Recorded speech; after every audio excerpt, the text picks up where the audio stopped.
आजचा 7वा दिवस आहे आणि आजच्या दिवसामध्ये बरंच काही आहे.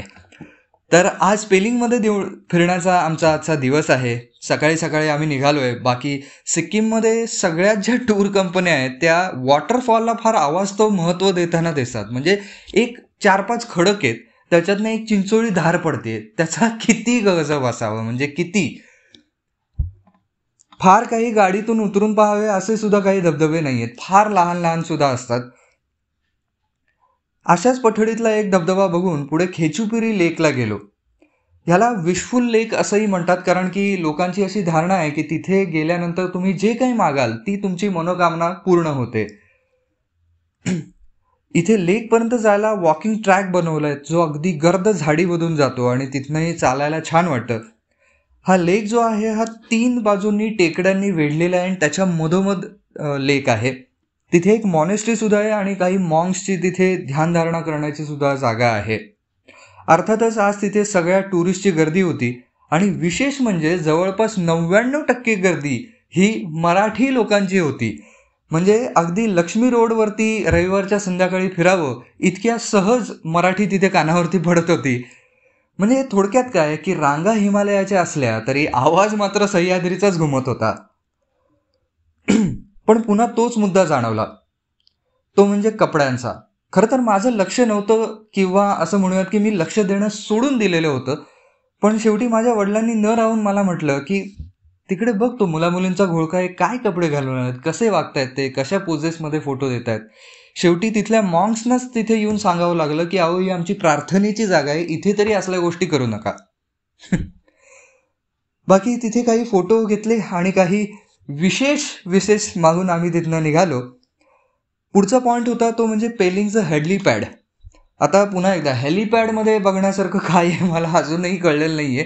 पण असं म्हणतात की तुमचं जर का नशीब बरं असेल तर त्या हेलिपॅडवरून तुम्हाला कांचनजंगाची जी शिखरं आहेत ती फार क्लिअरली दिसू शकतात. अर्थात आम्हाला दुसऱ्या ठिकाणी सुद्धा ती खूप क्लिअरली दिसली. म्हणजे पेलिंगमध्ये जिथे आम्ही ज्या हॉटेलमध्ये राहिलो होतो, रस्त्यावरनं बाहेर आल्यानंतर सरळ आम्हाला कांचनजंगाची शिखरं दिसत होती. तुम्ही आता फोटो बघू शकत असाल. तिथे गेलो होतो ते हेलिपॅड पूर्णपणे खोदून ठेवलेलं होतं, त्यामुळे तिथे थांबण्यात काहीही अर्थ नव्हता. त्यामुळे मग आम्ही पुढे निघालो. पुढचा पॉइंट होता तो म्हणजे इथला स्कायवॉक. स्कायवॉक चांगला आहे, छोटा आहे, पण तिथे चालायला तुम्हाला मस्त मजा येते. तिथेच बऱ्यापैकी उंचीवरती एक बुद्धाची प्रचंड मोठी मूर्ती आहे आणि त्याच्या खाली सुद्धा एक मॉनेस्ट्री त्यांनी बनवलेली आहे.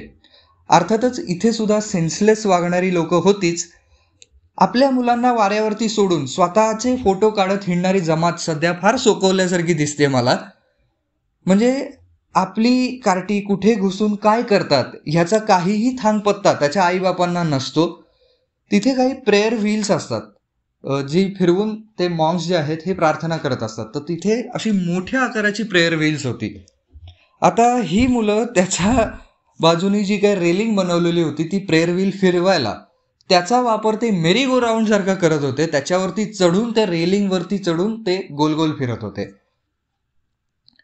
कमीत कमी कोणाच्या आस्थेच्या ठिकाणी जाऊन तरी आपली मुलं असले काही कांड करत असतील तर त्यांना कंट्रोल तरी तुम्हाला करता यायला हवं, पण तसं काहीही दिसत नाही.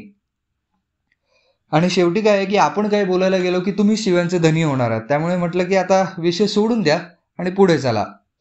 बाकी या सगळ्यात इथल्या ट्रॅफिक सिस्टीमचं नक्कीच कौतुक केलं पाहिजे. आणि विशेषतः मी पुण्यामधनं गेलेलो असल्यामुळे मला त्याचं फारच अप्रूप वाटलं, कारण की पुण्यातली ट्रॅफिक व्यवस्था कशी ही तुम्हाला सगळ्यांना माहितीच आहे.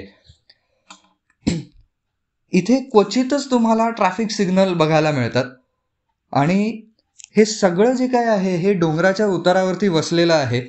त्यामुळे इथे रस्त्यावरती जे चालवणारे लोक आहेत तेच आपापसात जुळवून घेऊन ट्रॅफिक मूव्ह ऑन करत असतात आणि जुळवून घेऊन गाड्या चालवत असतात.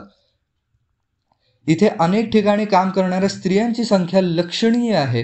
ट्रॅफिक वॉर्डन पासून ते हॉटेलमधल्या वेट्रेस पर्यंत अनेक ठिकाणी तुम्हाला स्त्रिया काम करताना दिसतात.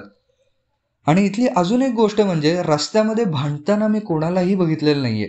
आपल्या इथे म्हणजे तुम्ही जर का रोज काही प्रवास करत असाल तर तुम्हाला 1-2 भांडणं तरी रस्त्यावरती निश्चित बघायला मिळतात, पण इथे तसं काहीही दिसलं नाही. प्रत्येक जण शांतपणे सगळ्या गोष्टी हँडल करत होता. काही कोणाचा आरडाओरडा नाही, शिव्या देणं नाही, किंवा आपल्या बापाचा रस्ता असल्यासारखं रॉंग साईडनी जाणं नाही.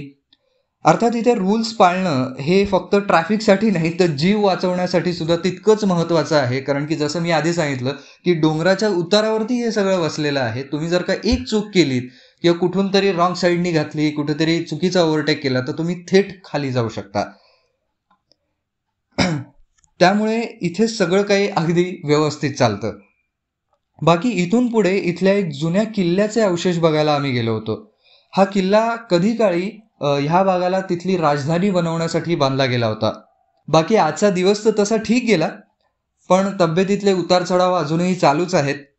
उद्या आमचा पेलिंगचा स्टे संपणार आणि आम्ही दार्जिलिंगला जाणार आहोत आणि तिथून या ट्रिपचा शेवटचा पडाव सुरू होईल.